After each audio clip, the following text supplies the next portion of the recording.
Tem filmes que a gente coloca só pra passar o tempo, e do nada eles viram clássicos do nosso coração.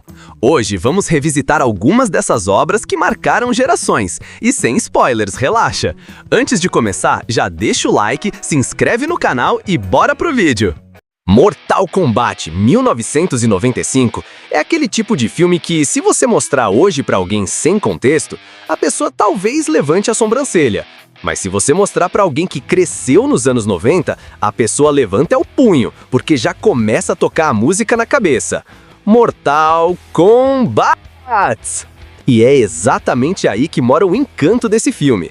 Ele não precisava ser perfeito, ele só precisava ser épico o suficiente para fazer a gente acreditar que um torneio secreto decidiria o destino de todos os reinos. A verdade é que o filme tem aquela estética clássica de ação noventista com efeitos de feira de ciências. Alguns cenários parecem saídos de um parque temático improvisado. As lutas são duras, quase mecânicas, e vários momentos claramente existiram apenas para dar desculpa para alguém gritar "Fight!". Mas mesmo assim, Mortal Kombat tem algo que prende, que marca, que vira memória. Talvez seja o charme absurdo do Liu Kang e seu cabelo de protagonista de novela das 8. Talvez seja o Shang Tsung roubando a cena com o bordão "Your soul is mine". Ou talvez seja a presença totalmente mística e debochada do Christopher Lambert como Raiden, que parece estar se divertindo mais do que todo mundo no set. Desculpem. A verdade é que, mesmo com efeitos que hoje parecem feitos no Paint 3D, Mortal Kombat entregou algo que nenhum fã estava acostumado a ver. Um filme de videogame que abraçava de verdade o que o jogo tinha de melhor.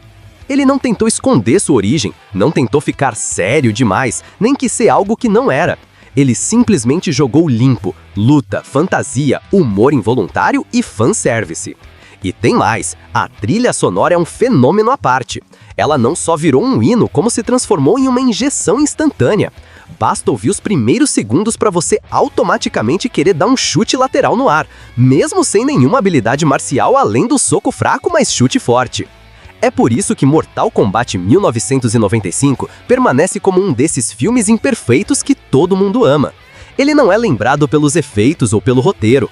Ele é lembrado pela sensação, a emoção de ver personagens do jogo ganhando vida na tela pela primeira vez. A mágica de uma época em que o impossível parecia inacreditavelmente divertido, mesmo que não fosse exatamente convincente. No fim das contas, Mortal Kombat não marcou pelo realismo, ele marcou pelo coração e pelo grito eterno ecoando na memória coletiva. Test your might!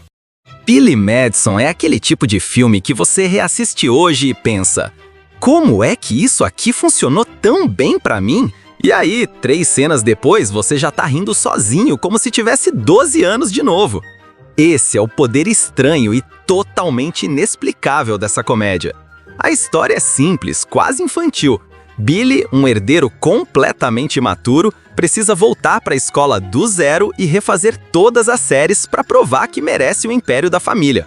E pronto! Só isso já é suficiente para o filme virar um festival de situações absurdas, improvisos estranhos, humor bobo e, de algum jeito, extremamente cativante. O mais curioso é como Adam Sandler, ainda no começo da carreira, tá no modo caos total. Ele dança, canta, faz vozes aleatórias, conversa com pinguins imaginários e transforma cada sala de aula em um episódio próprio. É quase como assistir alguém preso permanentemente no recreio, e feliz com isso. E é aí que o filme vence. Billy Madison não tenta ser sofisticado, não tenta ser profundo. Ele abraça o lado bobo com tanta sinceridade que é impossível não se divertir. Até os personagens secundários parecem saídos de um desenho animado. Professores caricatos, alunos que viram parceiros de zoeira, o vilão corporativo com sotaque de advogado malvado genérico. Tudo funciona dentro da lógica completamente maluca do filme. E, apesar de toda a bagunça, existe um charme emocional escondido ali. Entre uma piada exagerada e outra, o filme mostra Billy tentando crescer, tenta ser melhor, mesmo que do jeito mais atrapalhado possível. É aquela sensação de ele é um desastre, mas é o nosso desastre, sabe? E por mais que o humor do filme seja simples, exagerado e até estranho nos padrões atuais, ele tem algo que não envelhece: a espontaneidade. Aquela energia sem filtro dos anos 90, quando comédias podiam simplesmente existir para arrancar risadas, sem precisar de explicação. O resultado é um clássico imperfeito que todo mundo ama. Não porque seja uma comédia brilhante, mas porque ele traz aquela sensação genuína, de leveza, de bobeira voluntária, de riso despretensioso, aquele tipo de humor que pega você pela memória afetiva e não solta mais. Você pode até olhar para a tela e pensar: meu Deus, isso aqui é nonsense puro. Mas um segundo depois, já tá rindo de novo. E, sinceramente, é por isso que Billy Madison continua vivo no coração de tanta gente. Um filme estranho, exagerado, caótico, mas querido. Profundamente querido. Scooby-Doo 2002 é aquele filme que, se alguém tentar analisar com lógica, simplesmente não funciona. Mas se você assistir com o coração, funciona até demais. É um caos colorido, exagerado, cheio de efeitos questionáveis e piadas absurdas. E justamente por isso virou um pedaço eterno da memória coletiva. A primeira coisa que chama atenção é como o elenco parece feito em laboratório para funcionar. Fred Prinze Jr. como Fred e Sarah Michelle Gellar como Daphne, trazendo a estética completa das capas da TV Globinho. Linda Cardellini entregando a melhor Velma em live action da história. E claro, Matthew Lillard, que basicamente virou o salsicha definitivo da humanidade. O homem incorporou o personagem de um jeito tão perfeito que até hoje é difícil separar um do outro. A história. O grupo se separa, cada um segue sua vida e depois todos são chamados para investigar a Ilha do Espanto, onde monstros bioluminescentes, rituais estranhos e um vilão mascarado tornam tudo tão maluco que parece um episódio do desenho turbinado com energético.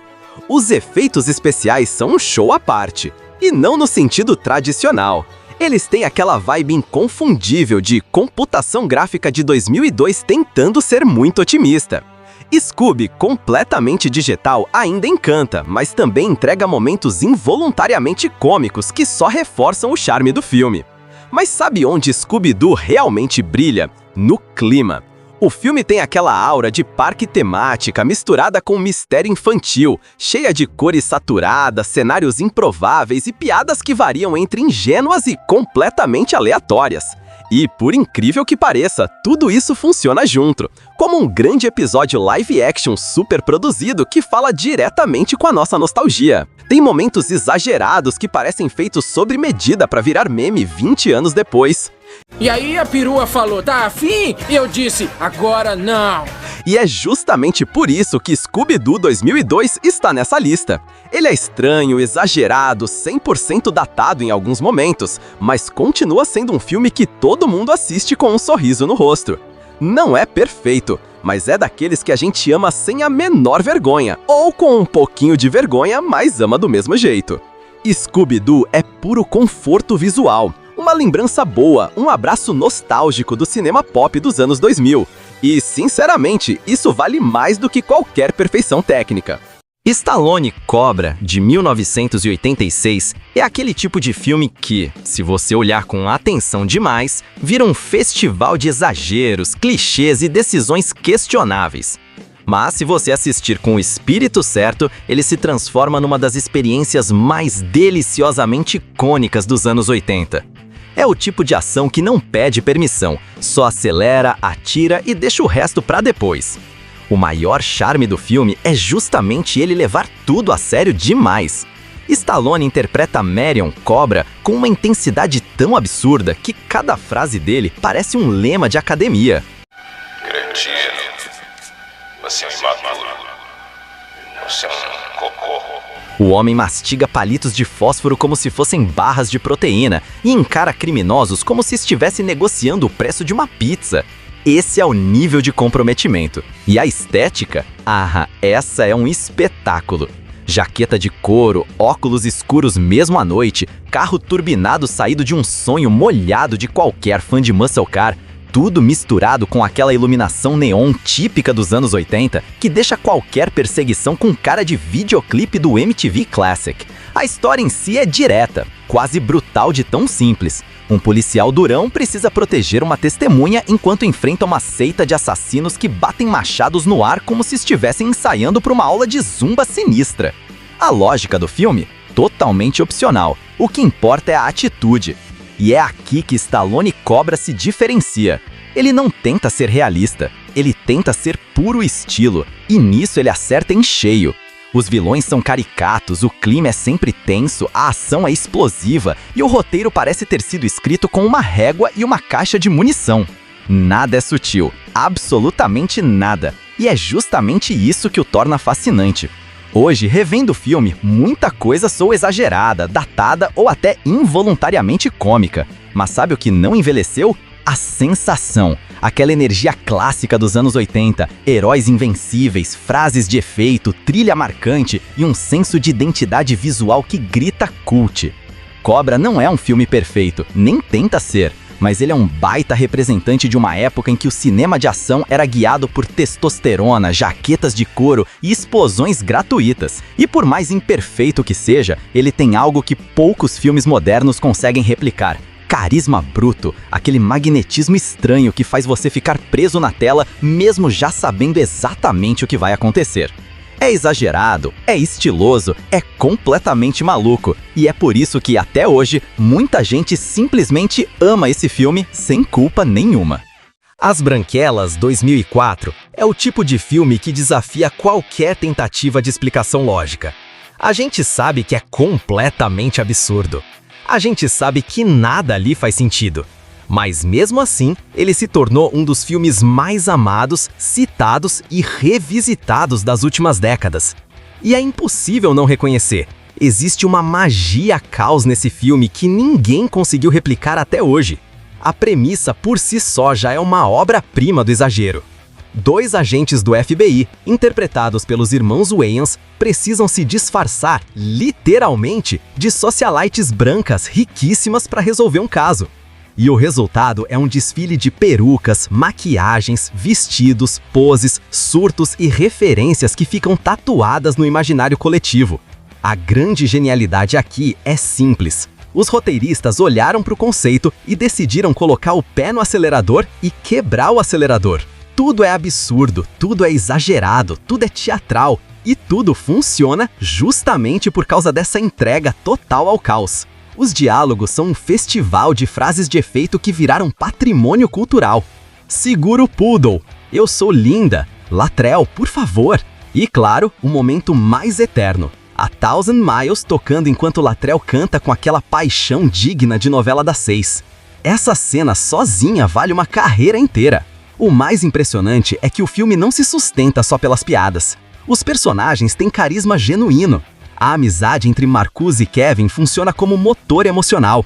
As irmãs Wilson são caricaticíssimas, porém divertidas. Latrell é um ícone absoluto. E cada figurante parece estar competindo para ver quem entrega mais caos por segundo.